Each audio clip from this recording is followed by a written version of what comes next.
बिस्मिल्लाहिर्रहमानिर्रहीम। नाज़रीन इकराम अस्सलाम वालेकुम। सच कह विद जुनेद अंसारी। लॉर्ड नज़ीर अहमद, जिनका कद काठ मेरे नज़दीक और बहुत से ऐसे लोग जो कि मिशनरी बुनियादों पर इंसानों को, तहरीकों को, तहजीबों को देखते हैं, इनका कद काठ इससे कहीं बड़ा है। लॉर्ड साहब, मीरपुर आज़ाद कश्मीर तशरीफ़ लाए हैं आप। यूरोपियन डिसइंफो लैब एक ऐसी रिपोर्ट के जो प्याज की तहों की तरह अभी खुल रही है और हिंदुस्तान का एक इंतहाई जहरीला, इंतहाई खौफनाक चेहरा दुनिया के सामने आ रहा है कि किस तरीके से वो पाकिस्तान, मुसलमानों और कश्मीरियों के खिलाफ साजिश कर रहा था। आप इस चीज़ को कैसे देखते हैं? बिस्मिल्लाहिर्रहमानिर्रहीम। सबसे पहले जुनैद अंसारी साहब, आपके साथ फेस टू फेस मीटिंग जो है इसमें बड़ी खुशी हो रही है, क्योंकि मीरपुर आपका भी शहर है, मेरा भी शहर है। कश्मीर आपका भी नाम है, मेरा नाम भी, अल्हम्दुलिल्लाह। तो इस पे जो काम करते हैं उनको मैं मुबारकबाद भी देना चाहता हूँ। जी, ये जो डिसइंफॉर्मेशन लैब जो डिस्कवर हुआ, मुझे तो काफ़ी अरसे से पता है। देखिए, दो तीन चीज़ें हैं जिसमें कोई डाउट नहीं होनी चाहिए। जो हिंदुत्व फैशिस्ट जो इंडियन आरएसएस बीजेपी के जो फिलॉसफी है, इसको समझने के लिए आपको जो नाज़ीज़ हैं उनको अंडरस्टैंड करना पड़ेगा कि वो किस तरह काम करते थे।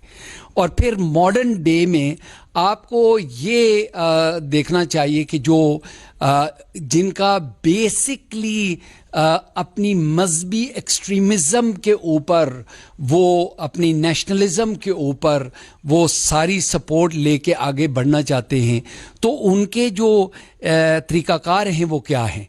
वो डिसइंफॉर्मेशन के हवाले से उनकी वेबसाइट हैं, उनके अखबारात हैं, उनके पास लिखने वाले जो लोग हैं जो आर्टिकल लिखते हैं और खामखा वो लोगों को बदनाम करते हैं। मैं आपको एक मिसाल देता हूँ। यानी दुनिया भर को, सब लोगों को पता है कि वो जिस तरीके से हिंदुस्तान, कराची के अंदर टेररिज्म, और मैं खुल के कहता था कि अल्ताफ़ हुसैन और दूसरे लोगों को जो अभी उनके वो एक आदमी जो फौत हो गए, उनके नहीं, इमरान फारूक तो बहुत पहले हुए थे, जो अभी रिसेंटली फौत हुए हैं। अच्छा। वो उन्होंने तो खुल के कहा था कि अल्ताफ़ हुसैन जो है वो रॉ से पैसे लेता था और हम सारे उस मीटिंग्स में थे और दुबई में। और वो मैं 15 साल से कह रहा हूँ। लोग समझते थे कि यह शायद ये कोई लॉर्ड नज़ीर का पर्सनल मसला है। मेरा रॉ के साथ कोई तल्लुक़ नहीं है। मैं वैसे कहता रहता हूं कि अगर मेरा कोई अच्छा रिश्ता वहां से हो जाता शायद मैं इतना, लेकिन वो एक्चुअल जो बात है वो ये है कि रॉ के जो करतूत हैं, जो उनके डर्टी टैक्टिक्स हैं, जो काम है, वो एक तरफ तो वो जनाब टेररिज्म करवा रहे थे कराची में, एक तरफ वो करा रहे थे बलूचिस्तान के अंदर, दूसरी तरफ वो फाटा के अंदर तालिबान को। देखें, वो हमारे कुछ ऐसे मुसलमान भाई तारीक़ तालिबान के और दूसरे लंबी दाढ़ियाँ मौलवी, उनको जनाब यहाँ से साउथ अफ्रीका, यहाँ से फार ईस्ट ले जाके, हिंदुस्तान ले जाके उनको फंडिंग, उनको तरीक़ाकार दिखाना, उनको सारी चीज़ें ट्रेन करना कि किस तरह आपने पाकिस्तान के अंदर टेररिज्म करानी। पाकिस्तान के अल्हम्दुलिल्लाह मैं ये कह सकता हूँ कि पाकिस्तान के इंटेलिजेंस सर्विसेज और इनके जो काउंटर इंटेलिजेंस वाले जो लोग हैं उनको पता है, लेकिन अनफॉर्चुनेटली समटाइम्स वो खुल के बात नहीं कर सकते, वो खुल के बात करते भी नहीं हैं। तो हिंदुस्तान ने थ्रू आउट 90s में आपने देखा होगा कि वो ये कश्मीरी तहरीक को बदनाम करने के लिए ये क्रॉस बॉर्डर टेररिज्म की बात करते रहे। क्रॉस बॉर्डर टेररिज्म, बल्कि इस हद तक कि हमेशा जो इंटरनेशनल कम्युनिटी है वो उनको जाके जब हम लॉबिंग करते थे तो कहते yes but you know cross border terrorism does frighten them, क्योंकि वो उन्होंने एक नैरेटिव सेट कर लिया था। इसमें लॉर्ड साहब, जैसे कि आपने कहा कि हमें इस चीज़ को स्टडी करना होगा कि हिंदुत्व जो इस वक्त रजीम है, इसकी नाज़ी रजीम के साथ क्या रिजेंबलेंस है। तो हम देखते हैं हिटलर के साथ गोइबल्स नाम का एक आदमी था जिसने कहा था कि इतना झूठ बोलो कि लोग उसको सच समझने लगे। तो इनके पास अजीत डोभाल और इस तरह के लोग मौजूद हैं। बिल्कुल मौजूद हैं। और ये वो अमित शाह, डोभाल की तो जो उसकी फिलॉसफी है, उसने तो बल्कि वीडियोस मौजूद हैं कि ये किस तरह स्ट्रेटेजाइज करना है, किस तरह झूठ बोलना है, किस तरह पाकिस्तान को बदनाम करना है, किस तरह जो है वो लोग पाकिस्तान से दुबई मंगा के उनको पैसे दे के वापस भेज के आप जो है वो शिया सुन्नी फसाद करवाना है, किस तरह कोई मौलवी को पैसे दे दें और वहां से, क्योंकि यहाँ के मौलवी को तो कोई नहीं पता है ना कि वो पीछे कौन है। ठीक है जी, यहाँ पे जो जिहादिस्ट है, जो जेन्युइन कहता है कि मैं अल्लाह की राह में जो है वो अपनी जान कुर्बान करूंगा, जो ये सोचता है कि मैं ये करतूत करने की वजह से मैं जन्नत में चला जाऊंगा, ठीक है, उसके पीछे फंडिंग कौन कर रहा है, उसके पीछे ब्रेन क्या है, उनकी अचीवमेंट क्या करना चाहते हैं, वो बेसिकली उसमें रॉ और यही अजीत डोभाल डॉक्ट्रिन, ये अगर आप गूगल भी करें, सर्च भी करें तो अजीत डोभाल की डॉक्ट्रिन आपको पता चल जाएगा कि एक्चुअल फिलॉसफी क्या है। अच्छा, मैं अभी आज से चंद दिन पहले इस्लामाबाद में डॉक्टर मारिया सुल्तान ने एक वहाँ पे सासी के ज़ेरे इंतज़ाम एम्बेसडर्स, आर्मी के जितने डिफेंस एक्सपर्ट्स हैं, जनरल्स हैं, एंकर्स हैं, उनकी एक कॉन्फ्रेंस रखी। वहाँ पर डॉक्टर मोईद पीरज़ादा ने बड़ा ओपनली मुझे इंटरव्यू देते हुए ये बात कही कि कई साल से लॉर्ड नज़ीर अहमद साहब को हिंदुस्तान टारगेट करने की धमकियां भी दे रहा था और वो बार बार वार्न कर रहे थे आप कश्मीर पे बात करना छोड़ दें वरना हम आपको निशान इबरत बना देंगे। और उनका कहना था कि आपके घर पे डाका भी मारा गया था, आपके पेपर्स वहां से चेक किए गए। डॉक्टर मोईद पीरज़ादा मेरे पर्सनल दोस्त हैं और मारिया सुल्तान भी मेरी बहुत पुरानी तल्लक वाली हैं, और ये क्योंकि काउंटर इंटेलिजेंस पे नॉलेज भी रखते हैं और बहुत ही इनकी रिसर्च है, इनको पता है कि क्या हो रहा है। समटाइम्स कुछ ऐसी बातें हैं जो बंदा खुल के नहीं बात कर सकता, जो अजीब वाक़यात हो जाते हैं आपके साथ, और ये ज़रूरी नहीं है कि आप जनाब किसी को पकड़ के उसको किसी कोर्ट में खड़ा करके, यानी मैं अगर ये आपको कहूँ कि मैं उन रेयर लोगों में से हूँ जिसकी टैक्स इंक्वायरी जो है बरतानिया में, आपको टैक्स के जो पेपर्स हैं वो 6 साल रखने के लिए ज़रूरी हैं।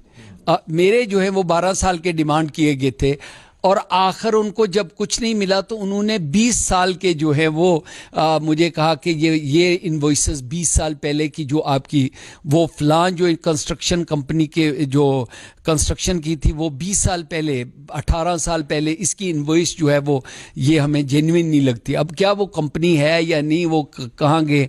तो आखिर में अल्लाह का शुक्र है मुझे रिफ़ंड मिला था, मुझे कोई ऐसी कोई फ्रॉड या कोई ऐसी चीज़ नहीं निकली। अर्ज़ करने का मकसद है, मुझे बहुत साल पहले एक प्रोफेसर साहब थे बड़े मशहूर, वाशिंगटन डीसी में मेरी मुलाकात हुई और उन्होंने जो अमेरिकन मुस्लिम्स हैं उनकी एक मीटिंग बुलाई हुई थी जहाँ पे वो 9/11 के बाद हमें बता रहे थे कि हमें क्या चीज़ जो है वो देखनी चाहिए, कि जो वेस्टर्न स्ट्रैटेजीज़ क्या हैं, कि किस तरीके से जो लोग कैंपेनिंग कर रहे हैं, जो लोग हमारे नैरेटिव के ख़िलाफ़ काम कर रहे हैं, जो लोग जो हैं वो प्रोटेस्ट कर रहे हैं, इनको किस तरह एंगेज करना है और एंगेज ना हो। तो इनको तो एक तो जो सबसे पहली बात होती है कि उनको बदनाम करने के लिए काउंटर वो लीडरशिप, उनके खिलाफ लीडरशिप खड़ी की जाती है जो कहते हैं कि ये बिल्कुल गलत कर रहा है, इसके एक्चुअली अच्छा। फिर वो क्या करते हैं कि उनको किसी तरीके से बदनाम करने के लिए किसी स्कैंडल में डालते हैं। वो भी अगर कामयाब ना हो तो उनके ऊपर कोई लीगल केस, मेरा भी लीगल केस फाइल हो जाता है किसी तरीके से कोई, और वो इत्तेफाक नहीं होता बल्कि उसमें बहुत सारे पैसे कि उनको बिल्कुल बैंकरप्ट कर दो।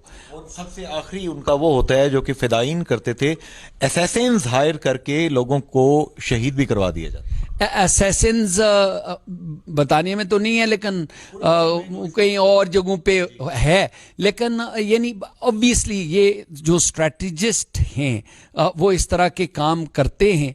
अल्लाह बचाए, मैं तो ये तजर्बा नहीं है, मैं तो सिंपल सा आदमी हूँ। और आप सिंपल हैं, लेकिन हिंदुस्तान सिंपल नहीं है सर। अब वो हिंदुस्तान के जो पॉलिसी है वो बहुत ही विकेड है, क्योंकि ये जो फैशिज्म है उसमें कोई लचक नहीं है, वो मर्सी नहीं है। वो अपने अचीव करने के लिए गोल्स वो कुछ भी कर सकते हैं। तो इसलिए मैं बार बार ये कहता हूँ कश्मीरियों को भी और पाकिस्तानियों को कि अगर आप समझते हैं कि ये जो बीजेपी आरएसएस पार्टनरशिप है, ये जो फैशिस्ट रिजीम है, इनसे एक्सपेक्टेशन आपकी वो आपकी नाइविटी है। ये आप भोले हैं अगर ये आप ये समझते हैं कि वो जनाब आपके साथ दोस्ती कर दे। अगर उन्होंने एक ट्वीट कर भी दिया है कि इमरान खान की सेहत के लिए हम दुआ करते हैं, उसका मतलब बिल्कुल ये नहीं है, क्योंकि ये जो कोरोना है इसकी वजह से सारी दुनिया के लोग जो हैं वो सिंपथाइज एक्सप्रेस कर रहे हैं, क्योंकि इमरान खान साहब अच्छे आदमी हैं, खुले डुले हैं। इन्होंने अपने प्रोजेक्ट्स, चाहे वो ऑलिव ट्रीज़ के लिए, चाहे वो गुर्बत के वो लंचन क्लब्स हैं, या कोई और अच्छे काम के लिए लोगों के साथ, गरीबों के साथ मिले हैं। तो उनको जो कोरोना हुआ है तो उसकी वजह से सिंपथी तो उनके लिए है, इस मुल्क में भी और बाहर भी। तो उन्होंने they jump on the bandwagon कि ये अच्छा कॉज है, क्योंकि हर आदमी ये चाहता है कि वो कोरोना के हवाले से वो अवेयरनेस रेज करे कि देखिए अगर प्राइम मिनिस्टर इमरान खान को भी हो सकता है तो ये किसी को भी हो सकता है। तो but I don't trust them. मैं ये कहना चाहता हूं कि देखें, अगर चर्चिल की तकरीरें देखें, ठीक है ना जी, कि wherever you find them you just have to fight and kill them। अच्छा, उसमें आप ये देखिए लॉर्ड साहब, परसों जनरल कमर जावेद बाजवा साहब ने एक बड़ी अहम कॉन्फ्रेंस थी इस्लामाबाद में, और उसमें क्लियरली उन्होंने कहा कि हिंदुस्तान ये भूल जाए कि कश्मीर इशू को रिजॉल्व किए बगैर हिंदुस्तान और पाकिस्तान के डिफरेंसेस खत्म हो सकते हैं। अब इससे ज्यादा ओपन मैसेज हम क्या दें उनको? दुनिया सारी को पता है कि कश्मीर के मसले को रिजॉल्व करने के बगैर यहाँ अमन नहीं कायम हो सकता। और बाजवा साहब जो हैं उन्होंने बहुत अच्छी तकरीर की, लेकिन मुझे समटाइम्स थोड़ा सा ये फील होता है कि पाकिस्तान की लीडरशिप, चाहे मिलिट्री हो चाहे वो सियासी हो, वो इतना ऑफर करके हिंदुस्तान को अपनी कमजोरी ना दिखाएं। और मुझे पता है कि वो ये कहेंगे कि ये कमजोरी नहीं है, ये हमारी डिप्लोमेसी है, हम चाहते हैं कि डायलॉग के जरिए हम चाहते हैं कि, लेकिन वो आप उर्दू में किस तरह कहते हैं कि लातू के बूत बातों से नहीं मानते। क्योंकि ये जो फैशिस्ट हैं, ये बिल्कुल आपकी जो इंटेलेक्चुअल जो डिस्कशन या उनके साथ डायलॉग है वो इसको मानते हैं नहीं, वो कमज़ोरी इसको समझते हैं। वो समझते हैं कि पाकिस्तान जो है उसके मिलिट्री लीडर टॉप जनरल ने हमें ऑफर किया, देखें ना वो डरते हैं। वो ये देखें ना, आप अगर उनका वो जो यहाँ पे पायलट पकड़ा गया था तो उसको भी ऐसे बनाया जी, हमारे डर के मारे उन्होंने छोड़ दिया। भाई इन्होंने डिप्लोमेसी की, इन्होंने दुनिया सबको बताया कि ये एक गुडविल जेस्चर था, ठीक है। ऐसे ही उन्होंने जो अटैक किया वहां पे कौन से शहर में, बालाकोट के करीब, और वो उन्होंने जो वहां पे बॉम्बिंग भी की, दरख्त 2-3 जो है जी, एक कवा भी मार दिया था, कवा को शहीद किया और दरख्त भी शहीद किए। तो वो, लेकिन उसको स्पिन उसका, और देखें उनका मीडिया जो है वो बहुत ही बेईमान किस्म का मीडिया है। वो बेईमान इसलिए मैं कह रहा हूं कि वो एक्चुअल जो रिपोर्टिंग है वो ऑनेस्टी के हिसाब से नहीं करती। वो मिस्टर गोस्वामी जो है उसकी वो टेप भी रिलीज हो गई कि जिसमें पुलवामा अटैक से पहले बताया गया था कि ये काम करने जा रहे हैं इंडियन स्लीपर सेल्स, और वो चीज भी सामने आ गई कि इंडिया का अपना मंसूबा था जो पाकिस्तान पर डाला गया। ये एक बार नहीं हुआ, कई बार हुआ है। अगर आप देखें तो प्रेसिडेंट क्लिंटन जब हिंदुस्तान जा रहे थे तो मैडलिन ऑलब्राइट की किताब में लिखा हुआ है कि अगर प्रेसिडेंट क्लिंटन हिंदुस्तान ना जाते तो छत्तीस सिंहपुरा के जो 38 सिख्स जो हैं वो ना मारे जाते, वो शहीद ना किए जाते। वो इसलिए मारे गए हैं क्योंकि ये दुनिया की अटेंशन दिलवाने के लिए, और क्योंकि क्लिंटन की मौजूदगी में वो पाकिस्तान को और कश्मीरियों को बदनाम कर सकें कि ये उन्होंने मारे हैं। यह तो सबको पता है। और बल्कि उनके एक बहुत अच्छे सिख हाई कोर्ट जज थे जिन्होंने पूरी इन्वेस्टिगेशन की और रिपोर्ट लिखी इसके हवाले से, और उन्होंने कहा कि ये हिंदुस्तान की रॉ ने ही ये जो सिख हैं उनको मरवाया है ताकि पाकिस्तान को बदनाम करने के लिए। तो सारा देखिए बैकग्राउंड हो गया। अब 5 अगस्त 2019 के बाद से लेके अब तक लॉर्ड नज़ीर अहमद साहब हमारी तरफ से पहले तो ये बयान गया इमरान खान साहब की तरफ से कि मुझे ज़रा कौम मुत्तहदा जाने थे, फिर कहा जी ईंट के जवाब में हम पत्थर मारेंगे, फिर कहा गया जी हम आखिरी गोली तक लड़ेंगे, फिर कहा गया जी आप कश्मीरी जो हैं लाइन ऑफ कंट्रोल को अबूर करने की कोशिश मत करें, ये इंडिया को आप बहाना देंगे कि हम कोई दहशतगर्दी कर रहे हैं। हम अभी तक अपने उन बहन भाइयों को पानी का एक घूंट, खुराक का एक लुकमा तक नहीं पहुंचा सके प्रैक्टिकली। इखलाकी हमारे सफारती हिमायती अपनी जगह पे, हम क्या करें अपने बहन भाइयों के लिए? देखिए ये तकरीबन 40 साल से यही पॉलिसी है कि हम तकरीरें करते हैं और हम उनको इखलाकी, मॉरल, सियासी, पॉलिटिकल, सफारती ये जो है वो सपोर्ट करते रहेंगे और करेंगे। भाई उससे अचीव क्या हुआ? ठीक है, हाँ मिला क्या? तो पाकिस्तान की अपनी प्रॉब्लम्स है। मैं तो समझता हूँ कि इस सारी जितनी पॉलिसी है इसको दोबारा नेशनल लेवल पे डिस्कस करनी चाहिए। और एम्बेसडर पाकिस्तान के जो रहे हैं हिंदुस्तान में भी 3.5 साल, अब्दुल बासत साहब, उन्होंने कोई 3-4 हफ्ते पहले इंटरव्यू अपनी रहायशगाह पे दिया और उन्होंने कहा कि मैं समझता हूं कि कश्मीरियों को अपनी आज़ादी का केस प्लीड करने का ये जो मैंडेट है ये पाकिस्तान खुद दे, एतमाद करे और एनवॉयज हों जिसमें सैकड़ों के हिसाब से पढ़े लिखे नौजवान बच्चे बच्चियां, ये लोग दुनिया को जाके खुद बताएं जी हमारे साथ इंडिया ये कर रहे तो दुनिया बात सुनेगी। आप एम्बेसडर अब्दुल बासत मेरे बहुत पुराने दोस्त हैं, जब ये डिप्टी हाई कमिश्नर थे लंदन में, और वो बड़े ऑनेस्ट और वो इस कोज को भी और हिंदुस्तान को भी समझते हैं, और सो उनके बाद जो है वो उसमें बड़ा वजन है। देखें ये बात, ये यहाँ से जहाँ हम बैठे हैं मीरपुर से, ये मुजफ्फराबाद, ये रावलाकोट और बाग से, ये भिंबर और कोटली से ये बात जो है वो इस्लामाबाद जानी चाहिए कि जो कश्मीर का कॉज है इसको इंटरनेशनल लेवल पे हमें जो है एडवोकेट करने के लिए। हाँ जी बिल्कुल। और बल्कि मैं समझता हूँ, और मैं अपनी जॉब कोई क्रिएट नहीं करना चाहता हूँ, मैं समझता हूँ कि इमरान खान साहब को एक स्पेशल एनवॉय रखना चाहिए कश्मीर के ऊपर, क्योंकि फॉरेन ऑफिस का बहुत सारा और काम बहुत है। अब्दुल बासत साहब ने कहा कि आप नायब वजीर खारजा मत मांगें बल्कि स्पेशल एनवॉय मांगें कि जिसके सैकड़ों नहीं हजारों आगे वॉलंटियर्स हों जिनको ट्रेन करके दुनिया में आप फैला दें। देखें वो उसी की बात में भी आपकी मैंने नायब वजीर खारजा की बात नहीं की, मैंने स्पेशल एनवॉय की बात की है। और आप अगर लोगों को ट्रेन करके उनको ब्रीफ करके उनको भेजें और फिर उनके, ये अगर आपने देखना है तो इजरायली पॉलिसी देखें, वो हालांकि वो जो है वो फ़लस्तीन के साथ ज़बरदस्ती करते हैं। और मैं आई नो एक ऑक्सफोर्ड यूनिवर्सिटी में एक जूइश प्रोफेसर हैं, उन्होंने बड़ा ज़बरदस्त आर्टिकल लिखा था जब ये बॉम्बिंग हो रही थी गाज़ा की। उन्होंने कहा कि इजरायली ज़ायनिस्ट जो पॉलिसी है वो गोलियां भी मारते हैं और रोते भी हैं कि ये अगर इसकी गोली जो है जो हमने मारी है ये इससे बच गया तो ये मुझे मार देगा। भाई गोली आप मार रहे हैं, वो तो मर रहा है, लेकिन ये तो, और लोग कह रहे हैं देखें वो कितने वो बेचारे वो डर रहे हैं कि वो अगर उठ गया तो वो मारे, गोली इन्होंने मारी, वो इसका तो आपने हिसाब नहीं लिया। हिंदुस्तान वही कर रहे।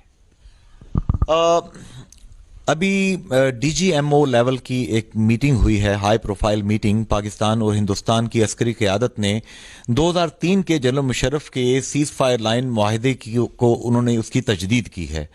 क्या कश्मीरियों का कत्लेआम इससे रुकेगा? इसकी क्या गारंटी है कि हिंदुस्तान इसके पर्दे में मजीद कोई काफ़ी सारे काम ना कर जाए जो कि पाकिस्तान और कश्मीरियों के मफाद के खिलाफ हों? हिंदुस्तान कर रहा है जी, और वो अगर ये जो 273 370 और 35A जो है उसके रिवोक किया था, उसके बाद तकरीबन 1.5 मिलियन से ज़्यादा जो लोग हैं उनको डोमिसाइल ऑफ कश्मीर दिया गया है, इसलिए क्योंकि ये इलीगल सेटलमेंट्स करने का पूरा प्रोग्राम है। और शुरू करें, डेमोग्राफिक चेंज तो हो जाएगा क्योंकि एक तो उनको लाएंगे, लेकिन दूसरा ये यहाँ पे एक फितना फसाद और कश्मीरियों को कत्ल करने का, ये मैसेकर करने का, ये जेनोसाइड करने का प्रोग्राम है इनका। किया गया था, वो दोबारा दोहराना चाहते हैं क्योंकि ये डोमिसाइल जो इनको नया मिलेगा ये मिलिट्री ऑफिसर्स हैं, ये बहुत सारे लोग वो हैं जो ट्रेंड हैं, इनको वहाँ पे शिफ्ट करके इनको वहाँ पे ज़मीनें अलॉट होंगी, इनको मुफ्त दिए जाएंगे, इनको मकान बनाने के लिए पैसे दिए जाएंगे, इनको इंसेंटिव दिया जाएगा और इनको फिर अटैक्स। आप देख नहीं रहे कि वेस्ट बैंक के अंदर वो जो सेटलर्स हैं वो किस तरह फ़लस्तीनियों को खींच के उनकी पिटाई। बहुत सारी वीडियोस जो हैं वो सोशल मीडिया के ऊपर चढ़ी हुई हैं, कोई यानी मेन स्ट्रीम मीडिया उसको नहीं दिखा रहा, लेकिन मैं तो कभी कभी शेयर भी कर लेता हूं। ये वही, और आपको पता है कि नेतन्याहू ने जो हिंदुस्तान के साथ एग्रीमेंट की है वो ट्रेन कर रहे हैं कि जो कुछ हमने सीखा है फ़लस्तीन के साथ जुल्म करना, वो हम आपको सिखाते हैं कि आप कश्मीर में भी वही करें। भी वो यूज किए गए, वो वेपन सप्लाई करते हैं और वो बहुत सारी चीज़ें जो है उनके साथ शेयर करते हैं। तो ये जो पाकिस्तान के साथ एग्रीमेंट दे, पाकिस्तान जो है वो बॉर्डर के हवाले से, सिक्योरिटी के हवाले से बहुत सारी चीज़ें हैं जिसके हवाले से वो एग्रीमेंट डाइवर्जन है ना, कि दुनिया को दिखाने के लिए कि देखें हमने तो पाकिस्तान के साथ। आप अरसे से एक बात कहा करते थे, मुझे याद है 10, 11, 12 साल तो मुझे भी मतलब आपसे ये बात सुनते हुए हो गए हैं। आप अक्सर कहा करते थे कि पाकिस्तान ये दुनिया को बावर कराए कि अफ़गानिस्तान से आप तभी हम आपकी हेल्प कर सकते हैं कि जब इधर कश्मीर की तरफ से आप हमें ईज आउट करें। शायद हमारे लोग उस तरीके से इस चीज़ का बेनिफिट नहीं उठा सके जो आप बार बार जिस चीज़ को आप हाईलाइट करते थे।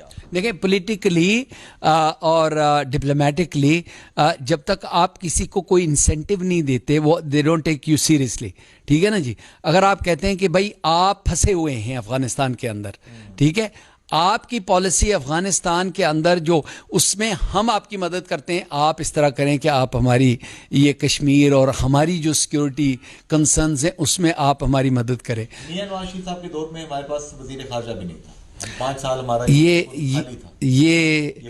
ये बदकिस्मती है क्योंकि मियाँ साहब जो हैं वो उन्होंने और भी वजूहात थे। एक तो उनकी दोस्ती जो पर्सनल इस मोदी के साथ, और मैं ये इनको बदनाम करने के लिए नहीं कर रहा हूँ, मैं मियाँ साहब की पर्सनल इज़्ज़त करता हूँ, लेकिन मियाँ साहब ने वो उनके घर दावत दी थी जो बग़ैर किसी प्रोटोकॉल, बग़ैर किसी रूल रेगुलेशन के, वहाँ जहाज़ भरा हुआ मोदी के साथ उनके घर 70 खाने मेरे ख्याल में उनके घर वो दिए गए थे मोदी को। तो वो उनके लोग तो ये कहते हैं कि इनके इकोनॉमिक इंटरेस्ट, इनकी जो स्टील मिल्स हैं वो उसका भी कोई है। मुझे ये पता है कि इनके अल अज़ीज़िया जो स्टील मिल सऊदी अरेबिया में थी, उसमें तकरीबन सारे एम्प्लॉइज़ जो थे वो इंडियंस थे। मैंने उनके स्टाफ से पूछा, उनके स्टाफ, मैं किसी पीपल्स पार्टी या पीटीआई के वर्कर से नहीं पूछा, उनके स्टाफ, उनके ड्राइवर से पूछा। उन्होंने कहा जी कि क्योंकि ये एतमाद वाले लोग, और इससे भी ज़्यादा मैं आपको बता सकूं कि जब मियाँ साहब मदीना मनव्वरा जाते थे हमेशा उम्रे के लिए आखिरी रमज़ान मुबारक के दिनों में, तो ये ओबरोई ग्रुप ऑफ होटल्स जो है, उनका एक होटल राइट अक्रॉस मस्जिद नबवी के सामने दारुल तकवा के नेक्स्ट, मैं दारुल तकवा में ठहरता था, ये ओबरोई में ठहरते थे। ओबरोई हिंदुस्तानियों का है और वो इसमें ठहरते थे, तो उससे और सारे आगे पीछे अरबियों के होटल थे, लेकिन ये हिंदुस्तानियों के, यानी मैं इवन यानी नबी पाक सल्लल्लाहु अलैहि वसल्लम के घर में जाके भी अगर आपने, और क्या आप समझते हैं मियाँ साहब इतने नाइव हैं कि उनको ये नहीं पता कि उनका कमरा बग्ड, उनके जो टेलीफोन वो बग्ड, वो उनके हर चीज़ को कंट्रोल, और मैं क्या, आप दुश्मन अपने के वो घर जाके और क्या वो अगर आपकी देखभाल करते हैं, तो मैं तो दारुल तकवा में ठहरता रहूं, बहुत ज़बरदस्त। इतने होटल जो इंटरनेशनली रेकग्नाइज्ड इंटरकॉन्टिनेंटल वाले उनको चलाते थे। तो मियां नवाज शरीफ साहब ने जो 5 साल वजीर खारजा ना रखा, उस दौर में हमें नुकसान हुआ, बहुत नुकसान हुआ, बहुत नुकसान हुआ, क्योंकि एक तो जो आपका वजीर खारजा होता है, वो उसका बड़ा रोल है, क्योंकि उन्होंने आपकी पॉलिसी और दूसरे लोगों की जो आपके ख़िलाफ़ है वो इंटरनेशनल लेवल में जाके उठानी होती है। ये नहीं हुआ। शाह महमूद कुरैशी साहब अब फॉरेन मिनिस्टर हैं। मैं उनके साथ भी इतना वो खुश नहीं हूँ, कि मैं समझता हूँ कि शायद एक उसकी वजह ये है कि कोरोना की वजह से दुनिया हैज़ चेंज्ड, तो इसकी वजह से शायद वो नहीं जा सके। लेकिन मैं चाहता हूँ कि एक्टिविटीज़ फॉरेन ऑफिस की और हों, ताकि दुनिया को पाकिस्तान का नैरेटिव, कश्मीरियों का नैरेटिव, कश्मीर के अंदर जो जुल्म हो रहा है, हिंदुस्तान की लॉन्ग टर्म जो पॉलिसी, वो पता चले। यहाँ पे एक छोटा सा ब्रेक लेते हैं। ब्रेक के बाद चंद एक अहम बातें, एक फास्ट फायर राउंड होगा। लॉर्ड नज़ीर अहमद साहब, इनसे हम बात कर रहे हैं, पहले मुसलमान रुकन हाउस ऑफ लॉर्ड्स बरतानिया, हमारी इज्जत, हमारा वकार, कश्मीर, फ़लस्तीन और दुनिया भर के मुसलमानों की आवाज़। लॉर्ड अहमद से बात जारी रखेंगे, चलते हैं ब्रेक की जानिब।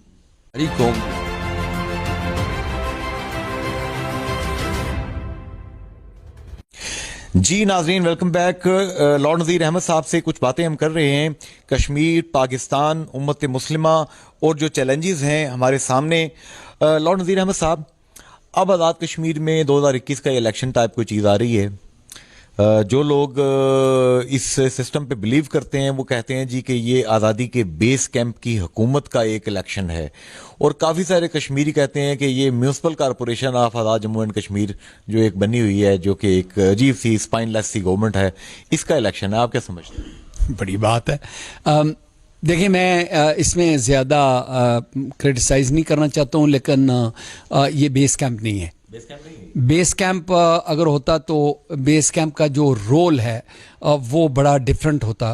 बेस कैंप करता क्या है, ये एक, इसमें कोई भी हुकूमत हो, ये मुस्लिम लीग नून हो, पीपल्स पार्टी हो, कोई और हुकूमत हो, 1 खरब 10 40 अरब रुपए, 40, अच्छा अब तो ज्यादा हो गया, 40 अरब इमरान ने बढ़ा दिया था। 1 खरब 40 अरब रुपया, बहुत बड़ी रकम है। मुझे बताएं यहाँ की एजुकेशन का क्या लेवल है, यहाँ पे जो एम्प्लॉयमेंट है उसकी क्या हालत है, यहाँ पे कंस्ट्रक्शन और ये जो इंफ्रास्ट्रक्चर है उसकी क्या हालत है, हेल्थ सिस्टम का क्या हाल है, यहाँ पे जो स्कूल्स, कॉलेजेस, यूनिवर्सिटीज हैं उसका क्या हाल है। प्राइवेट इदारों ने उठाया होगा। और आप मुझे बताएं कि इस स्टेट के जो लॉन्ग टर्म प्रोजेक्ट्स हैं, स्ट्रैटेजीज हैं, वो कहाँ पे हैं। ये स्टेट सिर्फ 140 अरब रुपए का जो बजट लेती है लॉर्ड नज़ीर अहमद साहब, आप सुन के हैरान होंगे, उसमें से 107 अरब रुपए इन लोगों को तनख्वाहें देने के लिए इस्तेमाल होते हैं, जो कि 1,10,000 सरकारी मुलाजमीन हैं जो कि कौम के लिए कुछ नहीं कर रहे। बस आपने सब कुछ कह दिया है। मैं सिर्फ यही कहूँगा कि क्योंकि इन लोगों को सूट करता है, 1,10,000 वो हैं जिनकी जॉब्स लगी हुई हैं, फिर सारे पॉलिटिशियन हैं। ये छोटा सा स्टेट जिसके, मैं एक बार दोबारा रिपीट करना, ये छोटा सा स्टेट जिसमें कितने दर्जन यहाँ पे वजीर हैं, प्राइम मिनिस्टर हैं, फिर स्पीकर हैं, डिप्टी स्पीकर हैं, फिर वो यहाँ पे वो उनका प्रोटोकॉल, उनके ऊपर अखराजात, उनके गाड़ियां और पेट्रोल, सारा कुछ उनका आप देख लें। वो इतने, और ये आबादी कितनी है? 45 लाख टोटल। 45 लाख। ये गुजरांवाले का आधा हिस्सा नहीं है, लाहौर का तीसरा हिस्सा नहीं है। लाहौर के मेरे दोस्त मियां अमर महमूद साहब जब वो मेयर ऑफ लाहौर थे, तो वो मुझे याद है वो लाहौर को, और उस वक्त उनके तकरीबन 68,000 एम्प्लॉइज थे, और वो एक दिन में वो सुबह उनके अपनी बिजनेस का काम करते थे और दोपहर के बाद जो है वो लाहौर को मैनेज करते थे, और परफेक्टली फाइन। वो यानी 3 गुना ज्यादा पॉपुलेशन, वो जो उनकी एम्प्लॉइज, उनकी जो फैसिलिटीज, जो उनका लेवल, जो क्वालिटी, एक आदमी, ठीक है। और उसके वो भी अल्लाह का शुक्र है वो अपने कोई सैलरी नहीं लेते थे। ऑफिस भी उन्होंने अपने पैसे से उसको रेनोवेट करके बनाया था, ठीक है। मैं एक मिसाल दे रहा हूं, मतलब लाहौर की 2 करोड़ की आबादी और 68,000 उसके मुलाजमीन, और कश्मीर की 45 लाख आबादी और डबल इससे मुलाजमीन। देखे ना, ये अखराजात की बात है, ये प्रायोरिटीज की बात है, ये सारा कुछ। और बदकिस्मती से मैं ये कह सकता हूं कि पाकिस्तान गवर्नमेंट जो है, वो जो लीडरशिप है यहाँ की, जो पॉलिटिकल लीडरशिप, सारी political parties, by the way मैं किसी पॉलिटिकल पार्टी का मेंबर नहीं हूं, जिंदगी में सिर्फ एक पॉलिटिकल पार्टी ज्वाइन की थी, वो लेबर पार्टी थी, वो छोड़ गया था। मैं किसी पार्टी का मेंबर नहीं हूं, लेकिन सारी पॉलिटिकल पार्टी इस सिस्टम को सपोर्ट करती हैं, क्योंकि वो सिस्टम उनको सपोर्ट करता है। सारी पॉलिटिकल पार्टीज जो हैं, सारे लीडर्स, वो ये बेस कैंप, तहरीक आज़ादी कश्मीर, बहुत जल्दी कश्मीर आज़ाद होगा इंशाअल्लाह इसी दौर में। और फिर जो वो बेनिफिशरीज हैं ना, 1,10,000, उनके रिश्तेदार भी हैं, वो कहेंगे, नारे मारेंगे, और पार्टीज के जो उनके चमचे होते हैं वो नारे लगाएंगे कि इंशाअल्लाह इंशाअल्लाह मेरा लीडर, इसी यानी अगले 2 साल के अंदर आप देखेंगे कश्मीर भी आज़ाद होगा। और मैंने खुद ये पढ़ा भी है, सुना भी है कि इनकी तकरीरें होती हैं कि ये इस साहब की वजह से ये आजाद कश्मीर दुबई बन जाएगा। यहां तामीर और तरक्की के जो हिसाब किताब है, ये आप देखेंगे। वैसे लॉर्ड नज़ीर अहमद साहब, वो दुबई कभी गए ही नहीं, उनको पता ही नहीं दुबई है क्या। मैं आपको सच बता रहा हूं कि अब जो नई जनरेशन है हमारी, आप कभी यूरोप में बैठे कश्मीरी नौजवानों के फेसबुक खोल के देखें, उनके ब्लॉग्स पढ़ें, वो शदीद नफरत करते हैं इस किस्म के बयानिए से, और वो सब लोग बागी हो चुके हैं। वो कहते हैं कि ये हमारी कश्मीरियों की लीडरशिप के बिल्कुल इस्तेहकाक नहीं रखती। बिल्कुल सही बात है। उनकी कुछ लोग यहाँ पे जो नौजवान हैं, उनकी मजबूरियां हैं, लेकिन जो बाहर हैं वो तो दे आर नॉट इंटरेस्टेड। मैं अगर सिर्फ ये बात आपको जुनेद अंसारी साहब ये कहूँ, क्योंकि जो बरतानिया में और ओवरसीज कश्मीरीज मीरपुर से सबसे ज़्यादा हैं, और जो अरबों डॉलर्स पाउंड्स जो हमने वहां से भेजे, आप मुझे बताएं, सारी जितनी हुकूमतें यहां पे आई हैं, चाहे वो पीपल्स पार्टी, मुस्लिम लीग नून, चाहे वो इंडिविजुअल्स जो भी थे, एक टाउन हॉल बना सके हैं जहां पे यहां पे तो अगर किसी गधे को, किसी खच्चर को बैठा दें, वो मर जाएगी वहां की बदबू से। कोई एक हॉस्पिटल को इंप्रूव किए होंगे वहां पे। मैं टॉयलेट मैंने गया हूं पहले, और जहां पे अगर कोई सेहतमंद आदमी चला जाए वो मर जाएगा, ठीक है ना जी। यहां पे जो पूरा निजाम वो सिर्फ एक दूसरे के लिए बस ही। अच्छा, फिर कहते हैं यार ये लॉर्ड नज़ीर को क्या करें, ये जो है क्रिटिसाइज करता रहता है, तो इसकी मीटिंग्स में भी नहीं जा सकते, शर्मिंदा कर देता है। मुझे भी कहते हैं लॉर्ड साहब औलाद रखो, साढ़े नाल इतनी तना दुश्मनी, वही केड़ी दुश्मनी मैं कोई आपसे मांग रहा हूं। मैंने कभी किसी से प्लाट मांगा है, मैंने कभी किसी से पोजीशन मांगी है, मैं ये कहता हूं कि चंद साल पहले वो एक बीबीसी का लड़का था, उसका नाम अभी नहीं कश्मीरी था। अच्छा। वो बीबीसी का आजकल अमेरिका में लगा हुआ है। अच्छा। बहुत अच्छा मेरा ताबेदार था। उसने मुझे बताया, मैंने पूछा कि यार आप मकबूजा कश्मीर से हैं और आज़ाद कश्मीर में भी गए हैं, तो बताएं कि गवर्नेंस, उसने कहा कि उस वक्त, हालांकि मुझे नफरत है वो जो रूल कर रहे हैं, उसने कहा कि गवर्नेंस के लिहाज से आज़ाद कश्मीर में करप्शन भी और बैड गवर्नेंस भी ज़्यादा है। मकबूजा कश्मीर 2 सालों में तो ख़त्म हो गया है, लेकिन सिस्टम वहाँ पे बेहतर था। एजुकेशन सिस्टम, वहाँ के मेडिकल कॉलेजेस, वहाँ पे फैसिलिटीज़, वहाँ के हॉस्पिटल्स। यार मुझे बताएं, ये 50 साल से तो मैं हूं, मेरे वालिद साहब, मेरे मामू दूसरे जो बरतानिया गए और बाहर पाउंड्स वहां से भेज भेज के वो उन्होंने पूरे यानी टाइम के ऊपर रोटी नहीं खाई, बिस्किट खा के पानी के साथ पैसे यहां पे भेजते रहे। मुझे बताएं, आपने एक यूनिवर्सिटी बनाई हो, एक कॉलेज बनाया हो, एक स्कूल बनाया हो जहां पे हम इंग्लैंड के गवर्नमेंट के स्कूल से बच्चे उठा के यहां पे भेज सके? सेंटर ऑफ एक्सीलेंस तो दूर की बात, वो नाम दे दिए सेंटर ऑफ एक्सीलेंस। ये जो थर्ड क्लास किस्म के कुछ स्कूल हैं सेंटर ऑफ एक्सीलेंस, जो असल कोई इंटरनेशनल मियार के जो स्कूल हों, कोई असल यानी कुछ भी। मैंने तो ये मतलब हम स्पेन का मैं सुनते अगर हैं आपको कि ये स्पेन में जब वहां पे मुसलमानों की हुकूमत थी, सुनते हैं कि यूरोप से लोग अपने बच्चों को भेजते थे वहां पढ़ने के लिए। बहुत पुरानी बात है, और उसको ये इसी पे जीते हैं ना हम लोग। देखें, मैं कल्याल का रहने वाला हूं, ठीक है, और कल्याल स्कूल जो है उसमें थोड़ी सी हमने कुछ दुकानें बना के स्कूल के लिए वो फंडिंग वगैरह जो वक्फ किया, और आपने देखा हुआ है वहाँ पे यहाँ पे एक हुकूमत आई थी जो प्राइम मिनिस्टर, मेरे साथ जाती इख्तलाफ की वजह से, मेरा कोई नहीं, परसोना नॉन ग्रेटा की वजह से उन्होंने जनाब स्कूल के 2 कमरे उठा के, क्या स्कूल के 2 कमरे लेके उन्होंने उसको जी कॉलेज बना दिया।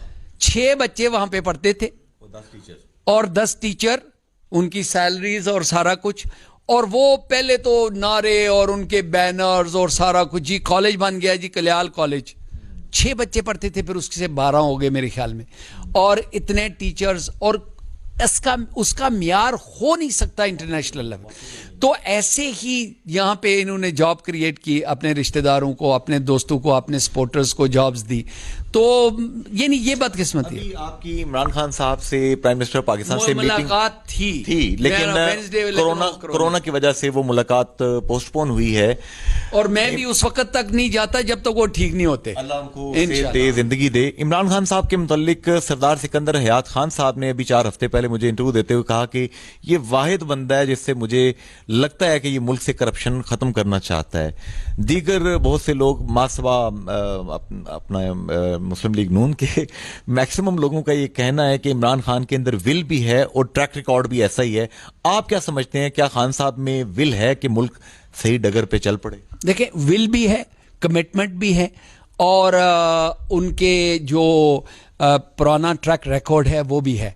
लेकिन मेरे ख्याल में जॉब इतनी बड़ी है कि ये 1 टर्म या 2 टर्म से करप्शन ख़त्म नहीं होगी। आप एक तो हमारी प्रॉब्लम ये है कि पूरे पाकिस्तान कश्मीर के जो हमारी साइकी है, शादी होती बाद में है लेकिन बच्चे का नाम पहले रख देते हैं, ठीक है।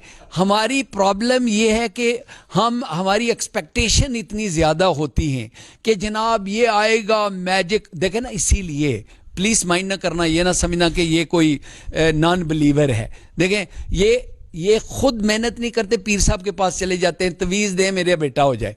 भाई कोई कुछ अपना भी तो कुछ रोल है, ठीक है ना। ऐसे ही मुल्क के अंदर करप्शन ख़त्म करने के लिए जब तक आप एक जो मॉरल्स, एथिक्स, वैल्यूज़, एजुकेशन के अंदर सिस्टम नहीं लाते, जब तक एक बच्चा जो है 5 साल का, उसको ये नहीं टीच करते कि बेटा झूठ नहीं बोलते, ठीक है बेटा, आप जो दूसरे लोग हैं उनका ज़्यादा ख्याल रखते हैं, बेटा अगर फर्श के ऊपर कोई गंद पड़ा हुआ है तो उसको उठा ले। मैं कसम दे के आप बेसिक्स हैं जी हाँ, लेकिन वो नहीं करते हैं नाम। क्या जो चाइना वाला फार्मूला है, बड़े वो खान साहब मिसाल देते होते थे ना, फलां मुल्क में साइकिल पे बैठ के वज़ीर आज़म जाता है, फलां मुल्क में क्यू में लग के जनाब वो कोका कोला खरीदता है। तो चाइना फार्मूला जितने करप्ट हैं गोली मार दें सर, फंदे लगा दें, नहीं। टिकटिकियां बांध। नहीं, ये तो इस्लाम में भी जायज़ नहीं है, नहीं चल सकता, और ये इस्लाम में भी जायज़ नहीं है, और ये गलत है। और जो इमरान खान साहब का, मेरे भाई हैं, मेरी जब मुलाकात होगी कॉन्फिडेंशियल होगी, और उनके साथ ऐसी अच्छी बातें करूंगा, और मेरा उनके साथ इतना मैं समझता हूं कि तल्लक है कि मैं उनके साथ खरी खरी बातें कर सकता हूं। तो मैं समझता हूं कि टाइम इज़ राइट कि वो जो ब्रिजेस आपने तोड़े और बंद कर दिए, जो हो गया सो हो गया। एक बात मैं आपको इंटरेस्टिंग बताना चाहता हूं। ये जो आपका एनआरओ जो यहां पे हुआ था, अगर आप मुझे मारेंगे नहीं तो इसका एक्चुअल ऑथर रीजनल आइडिया जो था वो नेशनल रेकन्सिलिएशन, वो जो है उसका ऑथर में था। वो आज भी मेरे ऑफिस में वो एक लड़की है, वो हार्वर्ड यूनिवर्सिटी से पढ़ के आई थी और मेरे ऑफिस में इंटर्न थी। मैंने उसको ये जॉब दी थी कि ये गुनाह अजीम आपने किया था। नहीं, वो इस तरह नहीं किया था ना। ये गुनाह अजीम उस वक्त था नहीं। वो पीस एंड रेकन्सिलिएशन, जिस तरह बहुत सारे ममालिक साउथ अफ्रीका से लेकर, ठीक है, वो अर्जेंटीना तक, हमने तो लिस्ट किए थे कि ये इन ममालिक में जो हुआ है, वो जिस तरह साउथ अफ्रीका में उसकी जब हुकूमत आई थी, ग्रेट लीडर उनके, तो उन्होंने पिछले जितनी तारीख है उसको बुलाने के लिए वे फॉरवर्ड उन्होंने कि वो सारी सच लोग बताएं, और उसके बाद जो है वो ऐसे काम गलत ना करें, रेसिज्म के ऊपर जुल्म उनकी जो वो ख़त्म करके मुल्क को डेवलप करने के लिए आपने क्या करना है। ठीक है, मैं और गवाह देता हूँ, मैंने जब ये तैयार करवाया, मैंने मोहतरमा के साथ मेरे बहुत अच्छे शी वॉज ये आपने नेल्सन मंडेला से नेल्सन मंडेला बिल्कुल नहीं, नेल्सन मंडेला खाली एक नेल्सन मंडेला थे, दूसरे तकरीबन 15-20 और भी ममालिक थे जिनके उस वक्त जो है वो चल रहे थे। मैंने बीबी को ये कन्विंस किया कि this is the way forward, कि पाकिस्तान में ये जो लड़ाई झगड़े वाली सियासत है ये बहुत हो चुकी है। आप होती हैं तो नवाज शरीफ अंदर चला जाता है, नवाज शरीफ होता है आप अंदर चले जाते हैं, और फिर जितने दौर में वो आपकी उछालते रहते हैं बातें, वो आप उनके, तो इससे वे फॉरवर्ड जो है, लोग जो हैं they are losing confidence in mainstream politics, इसको वापस करने के लिए हमें क्या करना चाहिए। आपने बीबी को कन्विंस किया, नवाज शरीफ साहब को भी आपने ही कन्विंस? मैं आप मेरी थोड़ी सी मुझे करने दें। बीबी को कन्विंस किया, बीबी ने मुझे कहा कि ये 35 पेजेस कोई पढ़ेगा नहीं, आप इसको 2 पेजेस में समराइज करके ये मुझे दें। वो मैंने 2 पेजेस उनको दिए, फिर मैंने वो शहबाज शरीफ साहब को दिए।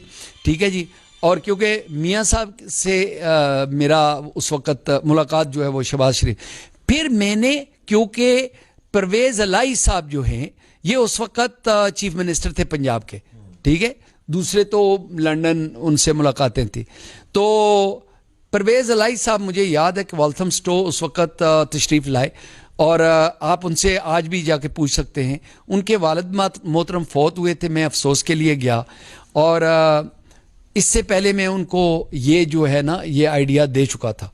वो मुझे साइड कमरे में ले गए और मुझे कहने के चोई साहब छड़ दो, ए लॉर्ड साहब ना करो, क्यों इन्होंने साढ़े सिर ते बिठाना चाहते वापस ले आके। ठीक है, मैंने उनको ये कहा कि देखें पाकिस्तान को नेशनल लीडरशिप की ज़रूरत है, आपकी पॉलिटिक्स एक साइड पे रख दें।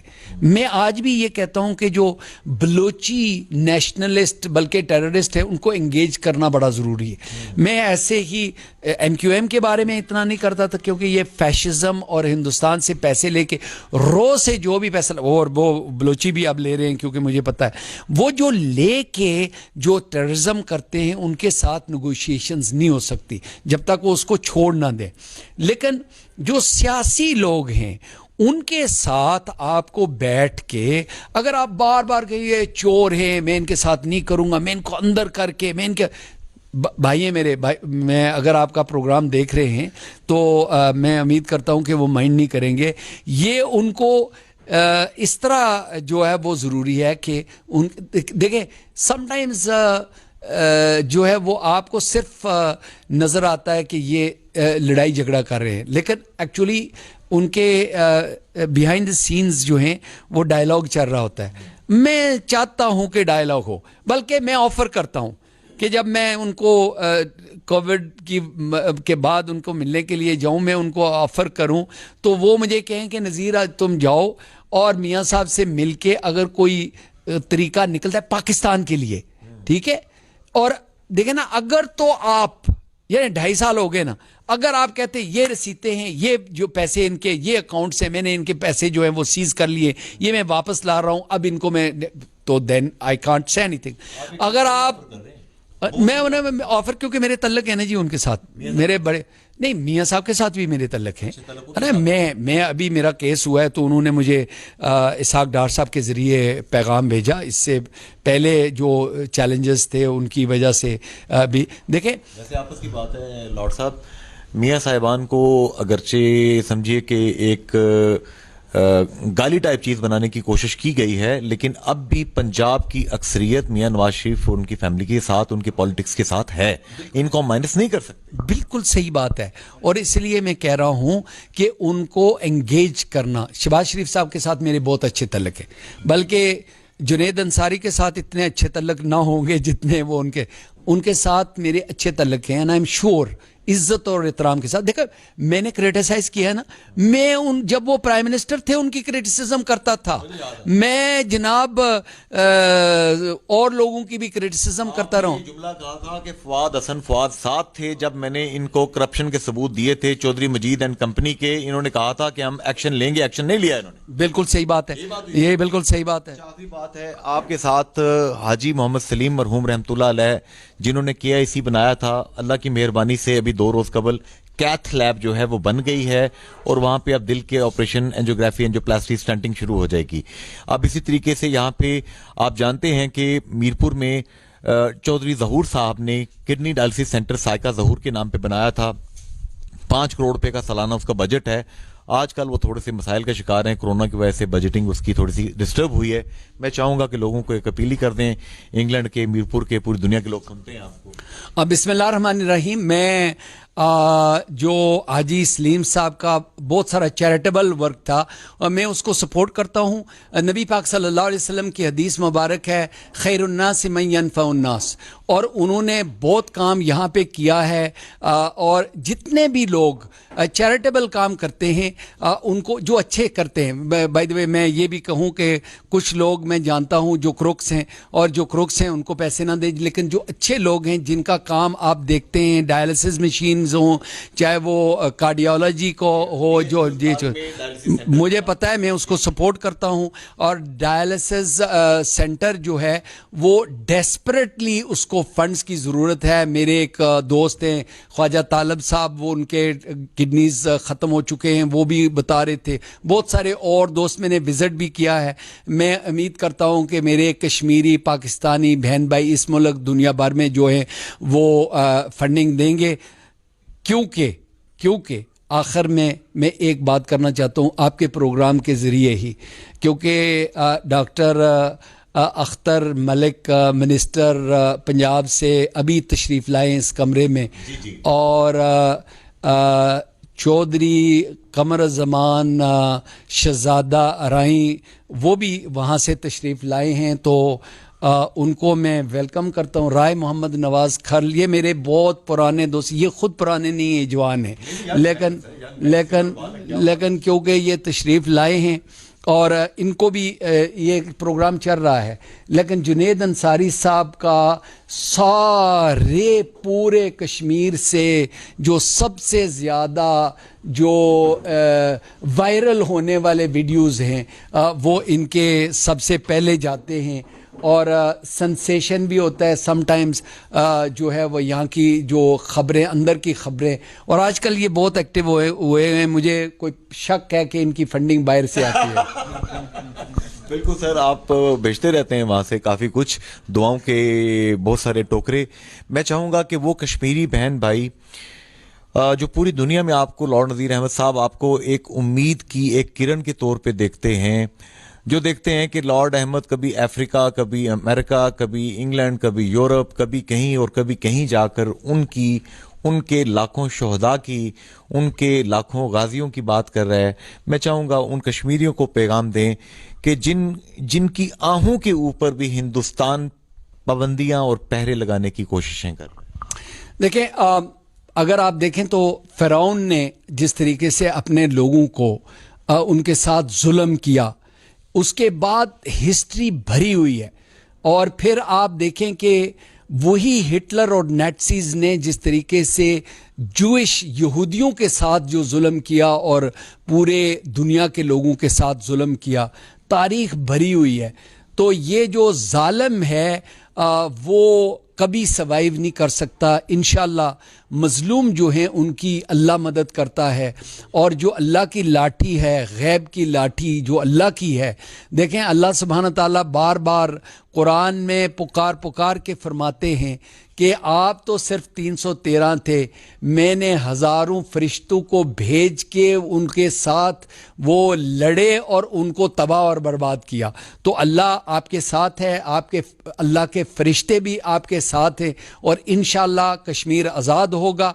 और आप फिक्र ना करें, दुनिया भर में मैं जहाँ भी जाता हूँ, चाहे यूरोप के अंदर, अमेरिका, पाकिस्तान, लोग जो हैं वो आपके साथ हैं। चाहे कुछ गवर्नमेंट्स की मजबूरियां होती हैं, वो खुल के इतनी बात नहीं कर सकते, लेकिन वो आपको डेफिनेटली, मैं कल शाम को एक जनरल साहब के साथ, रिटायर्ड जनरल साहब के साथ खाना खा रहा था।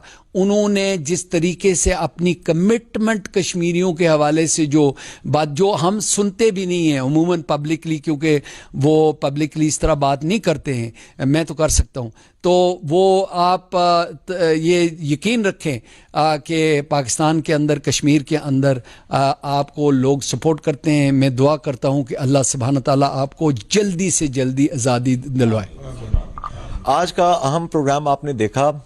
इमरान खान साहब के मुतल्लिक लॉर्ड नज़ीर अहमद साहब ये बहुत ही हुस्न गुमान रखते हैं कि इमरान खान साहब के अंदर कमिटमेंट भी है, कैपेबिलिटी भी है, और उनका विजन भी है कि वो मुल्क को करप्शन से पाक करना चाहते हैं।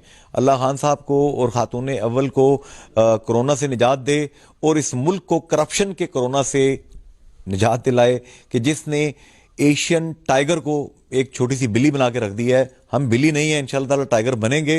रही बात हिंदुस्तान की, तो दुनिया में जिस मर्जी से हम मैच हारना कबूल कर सकते हैं, एक हिंदुस्तान से क्रिकेट मैच हारना भी हम कबूल नहीं करते।